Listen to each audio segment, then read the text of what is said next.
Hi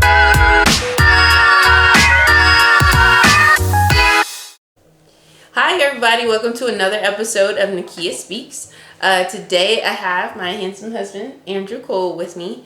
We are actually wearing our 12th year anniversary shirts from June by Canary Craft Corner. And it says, I have everything, and mine says, I am everything. So, right.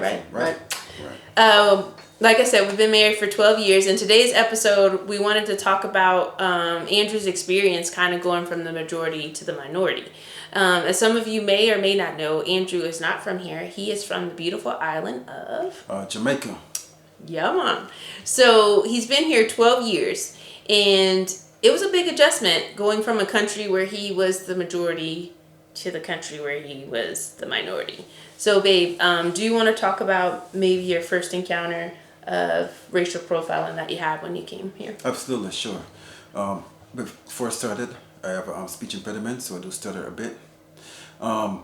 So a few years ago in Alfred, I was driving home from work, and this Alfred police officer stopped me. I was driving a 06 Nissan Altima, and the windows was highly tinted. So he actually stopped me, and he asked me if I live here, and I told him yes.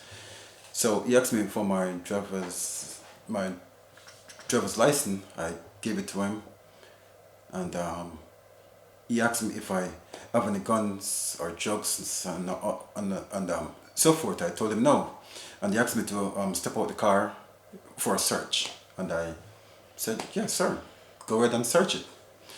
And he, search, and he didn't find like anything at all. So after it was, good for him, he actually said, well, sir, I haven't found like anything, so it's fine to go now. And I just said, okay, sir, enjoy your day.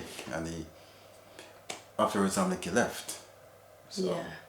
And just receiving that call afterwards, my heart just dropped. You have like this mixed emotion where there's a sense of anger that it happened to him, a sense of relief that he made it out all right, and a sense of gratitude to God that it didn't go south. And it was just really disturbing that the first question the officer asked is, do you live here? As if people who look like us shouldn't be up this way. We moved to Cumming about a year ago, and Andrew and the girls went for a walk. Do you want to talk about that? Sure, definitely. So one instance in my neighborhood, and one evening after work, the girls and I went for a jog, and this white guy drove by, and he actually stopped me and asked me if I live here. I told him, yes, I do. And his second remarks was he's actually trying to find some friends, to talk with, to hang out, and so on. So I was like, okay, cool, but fine.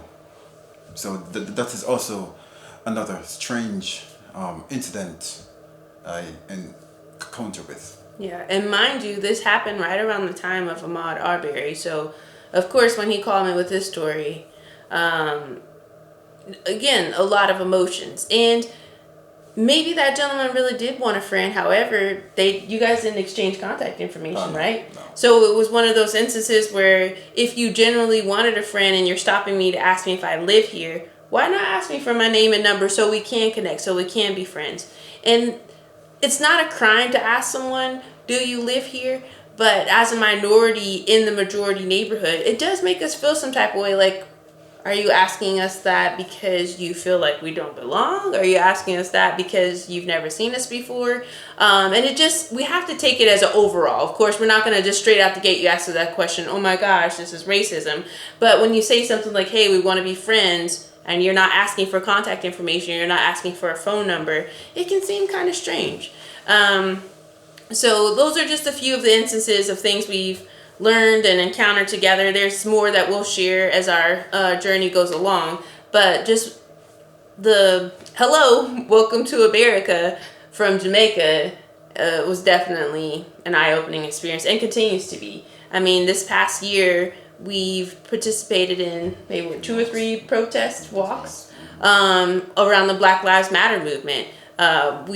He learned about celebrating Juneteenth, videos from George Floyd, from Ahmaud Arbery, and it's a different time. And for him, it's a whole I hope different not. culture shock. It is because again back at home, Jamaica, we don't experience those stuff at all because like over there is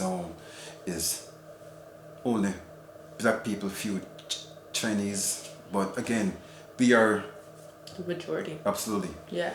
over there, so we don't really again like experience these racial stuff going on. So Yeah.